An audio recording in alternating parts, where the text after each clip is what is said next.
Okay. Hey everybody, Dr. Becca here, and today I am here to show you 2 advances for your peanut. So most of you out there have used the peanut, have loved the peanut. It's become your best friend for helping to correct that postural distortion, lift the rib cage, and practice working through the shoulders to help them realign and retrain. And it is an amazing tool, but what I've heard a lot of people say in their practice is that once they get up into those higher ranges of the upper back, it doesn't quite have the same effect. And the reason for that is the spinal curvature. Your thoracic spine is supposed to curve, and so theoretically at the top of your spine it's going to be farther away from the floor or the table or wherever you're doing this motion.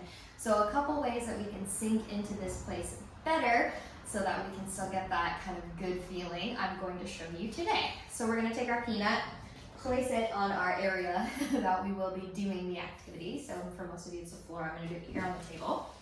And we're going to come to that upper back area. So that first kind of like 3 vertebrae in your upper back just before your neck.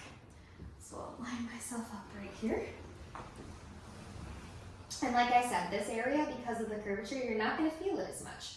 So the first thing we're going to do to be able to kind of put more weight in this area is we're going to give ourselves a nice big hug.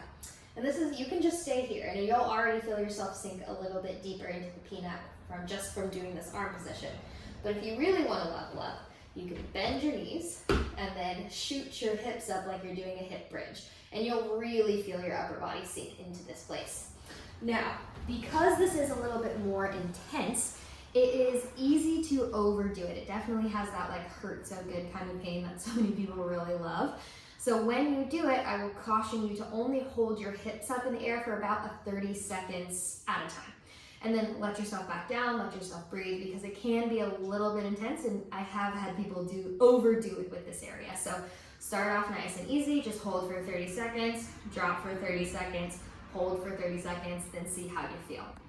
The next one that we're going to do as a level up to our peanut is we're actually, instead of having our peanut this way, we're going to flip it vertical, and we're going to use it along the rib cage and shoulder blades. So I'll show you what I mean.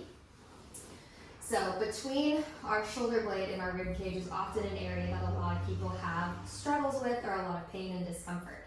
So I'm going to take the peanut and I'm going to place it in that place vertically.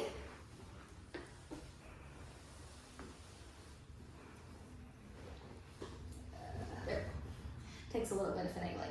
And what I'm going to do is use my arm and come in and out to really let that peanut kind of dig in underneath my shoulder blade. It's a really nice little muscle release. It adds some pressure into the rib cage all this way.